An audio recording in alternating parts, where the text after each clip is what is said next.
Allez, bonjour. Voilà, moi c'est Amanda et aujourd'hui on va parler bouquins. Je vous souhaite la bienvenue dans cette vidéo dans laquelle on va parler du coup lecture et principalement de mes lectures des 5 derniers mois. Alors pourquoi les 5 derniers mois? Simplement parce que j'ai déménagé au Mexique depuis et que j'ai pas les livres que j'ai lus avant ça. Du coup, on va voir ça et on va aussi voir ma pile à lire de janvier. Pour ma pile à lire de janvier, malheureusement, j'ai déjà tourné une fois cette vidéo et j'ai perdu euh, le fichier. Je sais pas trop ce que j'ai foutu. Bref, du coup, je retourne la vidéo un petit peu plus tard. Donc, j'ai déjà commencé à lire ma pile à lire, mais ça change pas grand chose sur le fait que c'est ma pile à lire de janvier. Sans plus attendre, on va commencer par mes lectures de 2022. Alors, les deux premiers dont je vais vous parler, je les ai pas physiquement. Je vous mettrai la petite couverture ici. Le premier que j'ai lu, c'est La vie invisible d'Adi Larue. Autant vous dire que c'est ma lecture préférée de 2022. C'est l'histoire d'une jeune fille qui pourrait un petit peu échapper à son destin, on va dire. Elle fait un pacte avec le diable et elle devient immortelle. L'ennui, c'est quand on fait un pacte avec le diable, il y a des répercussions et la sienne, c'est que tout le monde l'oublie dès qu'il la voit plus, il l'oublie. Résultat, elle ne meurt pas, mais d'un autre côté, la personne se souvient d'elle. Donc voilà, c'est un petit peu son histoire et j'ai adoré ce bouquin. Ensuite, j'ai lu également The Inheritance Game. J'ai moins aimé celui-là, il est vraiment pas mal aussi, mais je ne me suis pas vraiment attachée au personnage, donc c'était un petit peu dommage, mais j'ai quand même hâte de savoir ce qui va se passer ensuite. En gros, c'est l'histoire d'une jeune fille qui a quasiment rien, elle vit dans sa voiture, elle a été recueillie par sa demi-sœur, mais elle vit dans sa voiture parce qu'elle s'entend pas avec le mec de sa demi-sœur, bref, c'est pas super important. Toujours est-il qu'elle est contactée par un avocat et elle hérite de la fortune d'un milliardaire au détriment de la famille de ce dernier. La seule chose qu'il y a, c'est que pour pouvoir garder tout cet argent et la maison et patati et patata, elle doit vivre un an entier dans la maison avec la famille, en tout cas avec les fils du milliardaire. J'ai vraiment aimé l'histoire, mais ouais, j'ai pas réussi à m'attacher au personnage, principalement au frère. Je sais plus combien il y en a honnêtement, mais ensuite on passe au livre que j'ai ici avec moi. Donc j'ai lu L'Or. Je vous le conseille si vous aimez la mythologie grecque parce que c'est bourré de mythologie grecque. C'est vraiment pas mal, j'ai vraiment bien aimé. De nouveau, je me suis pas super attachée au personnage, mais c'est plutôt bien ficelé et ouais, j'ai vraiment bien aimé. Ensuite, j'ai lu le fameux Un palais d'épines et de roses qui fait fureur sur BookTok, BookTube, Bookstagram, tout ce que vous voulez. Alors, j'ai bien aimé. Alors déjà, la couverture est super jolie. Je l'ai eu en couverture cartonnée. Donc l'objet est très joli. Voilà. Ça, c'est déjà quelque chose. Moi qui aime les beaux livres, voilà. Il y a des gens que ça n'intéresse pas trop. Moi, j'aime bien avoir un beau livre. Donc ça, je suis contente. Il est très joli. Par contre, l'histoire, elle est bien. Vraiment bien. Je me suis attachée au personnage, etc. J'avais hâte de savoir la suite. Je l'ai dévoré probablement en 2-3 jours, mais je comprends pas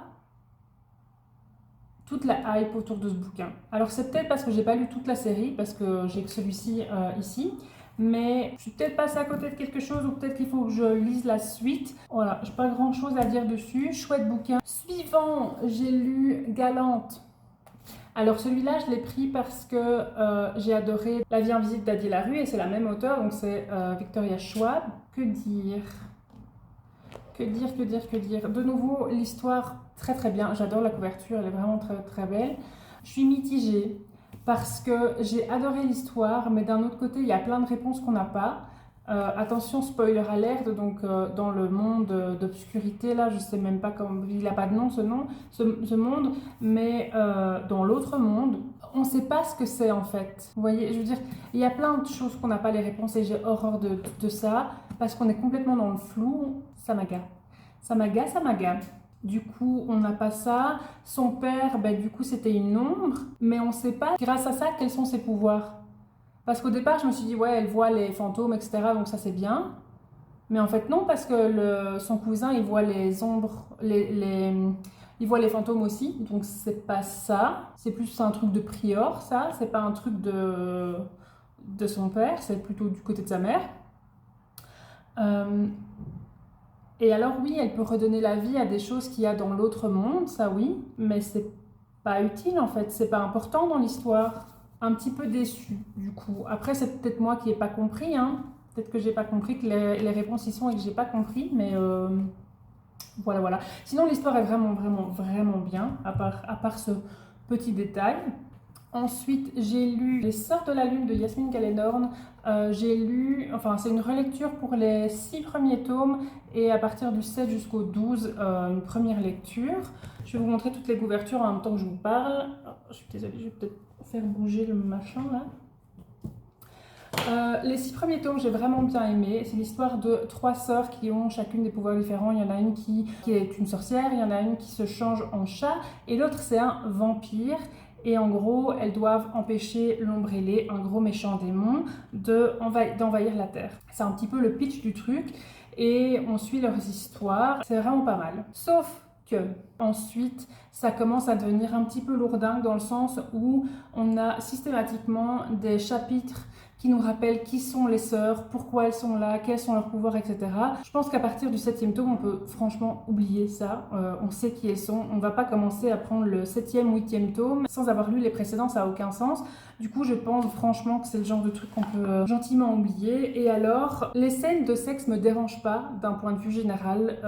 Il y a des gens qui n'aiment pas, moi je m'en fiche un petit peu. Mais plus ça avance, et alors je sais hein, qu'ils sont marketés comme ça, vous voyez, il est marqué sexy, machin truc, ok.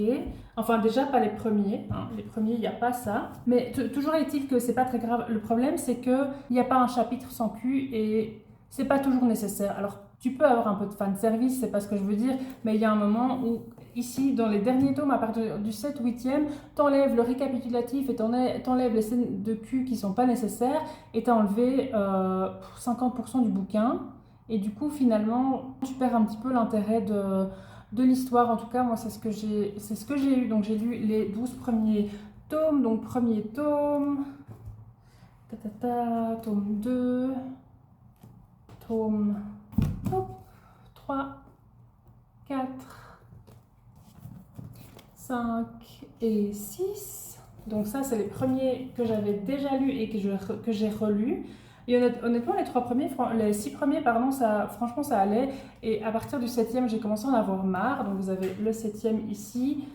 L'histoire est toujours intéressante dans le sens où il se passe toujours des trucs. Et bah, l'histoire évolue, donc ça c'est bien. Les pouvoirs des sœurs évoluent aussi, donc ça c'est super chouette également. Il y a quelques petits trucs qui pour moi sont pas logiques, etc. Mais c'est pas non plus la fin du monde. Voilà, 12e tome. Mais ça commence à faire long là.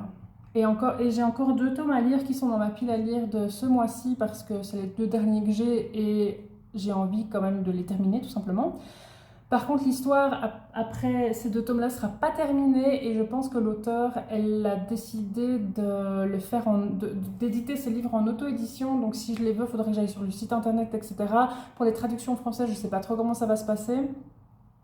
Du coup, je ne sais pas trop si je vais les prendre ou pas, tout simplement déjà parce que j'en ai ras-le-bol de l'histoire, mais j'avais quand même envie de savoir comment ça se finissait.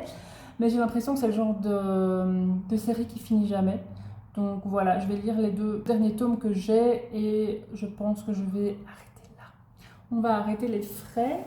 Et enfin, le dernier que j'ai lu, si je dis pas de bêtises, je pense que c'est tout, hein, ouais. C'est Le sang et la cendre. Je m'attendais pas du tout à ça. Je m'attendais à de la fantaisie pure et dure et en fait c'est une romance fantaisie, donc l'accent est surtout mis sur la romance. En fait je pense que c'est ma première romance de fantaisie. J'ai adoré ce bouquin, je l'ai dévoré, je pars en 3 jours, quelque chose comme ça. Et j'ai vraiment, vraiment beaucoup aimé. Je me suis attachée au personnage, les plot twists sont super intéressants. Ouais, si vous ne l'avez pas lu, je vous le conseille, il est vraiment cool. Maintenant qu'on a terminé avec mes lectures des 5 derniers mois, je vous propose de passer à ma pile à lire de janvier. Alors comme je vous l'ai dit, j'ai déjà commencé à lire puisque je refilme ces vidéos parce que j'ai perdu mon fichier.